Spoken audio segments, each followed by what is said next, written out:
Assalamualaikum warahmatullahi wabarakatuh. Kali ini kita akan belajar bersama-sama dan kali ini akan membahas pesawat sederhana. Bagaimana kelanjutannya? Langsung saja ke pembahasan materi. A few moments later. Yang pertama, pesawat sederhana. Apa pengertian pesawat sederhana? Pesawat sederhana yaitu alat yang digunakan untuk mempermudah dalam mengerjakan berbagai pekerjaan. Selanjutnya kita akan belajar tentang jenis-jenis pesawat sederhana.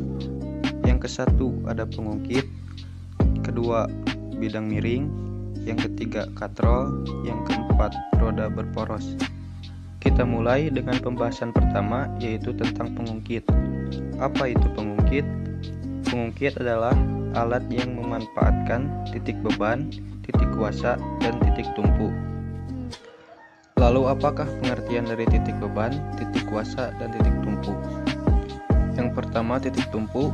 Titik tumpu yaitu titik tempat sebagai tumpuan ketika kita mengerjakan sesuatu. Yang kedua titik kuasa. Titik kuasa yaitu titik tempat diadakannya kuasa atau gaya.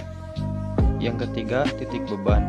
Titik beban yaitu tempat bekerjanya beban. Lanjut ke jenis-jenis pengungkit. Pengungkit itu ada 3 golongan. Yang pertama, pengungkit golongan 1, yang kedua, pengungkit golongan 2, yang ketiga, pengungkit golongan 3. Nah, dari ketiga golongan ini, apa perbedaannya? Kita bahas satu persatu dari pengungkit 1 sampai golongan 3. Yang pertama, pengungkit golongan 1, yaitu titik tumpu terletak di antara titik beban dan titik kuasa. Jadi, titik tumpu itu berada di tengah-tengah.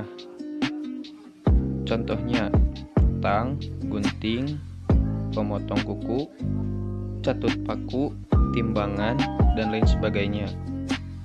Ini ada contoh gambar. Nah, seperti yang saya bilang tadi, titik tumpu berada di tengah-tengah.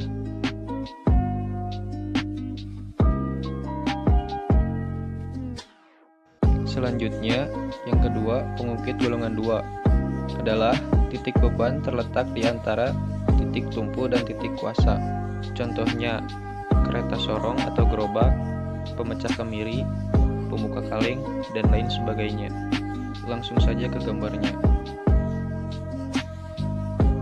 Selanjutnya adalah pengungkit golongan 3. Yang pertama tadi, yang di tengah adalah titik tumpu. Golongan 2 yang di tengah titik beban, dan golongan 3 yaitu titik kuasa. Titik kuasa terletak di antara titik tumpu dan titik beban. Contohnya sapu, skop, pinset, dan stapler. Langsung saja ke gambar contoh. Selanjutnya kita langsung ke bidang miring.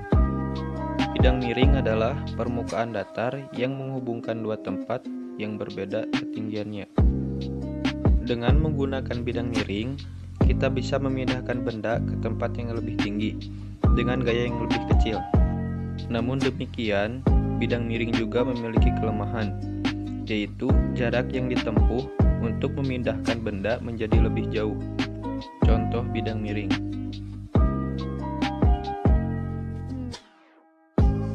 Untuk selanjutnya, yang ketiga ada katrol. Katrol merupakan roda yang berputar pada porosnya. Jenis-jenis katrol: 1. Katrol tetap, kedua katrol bebas, yang ketiga katrol majemuk.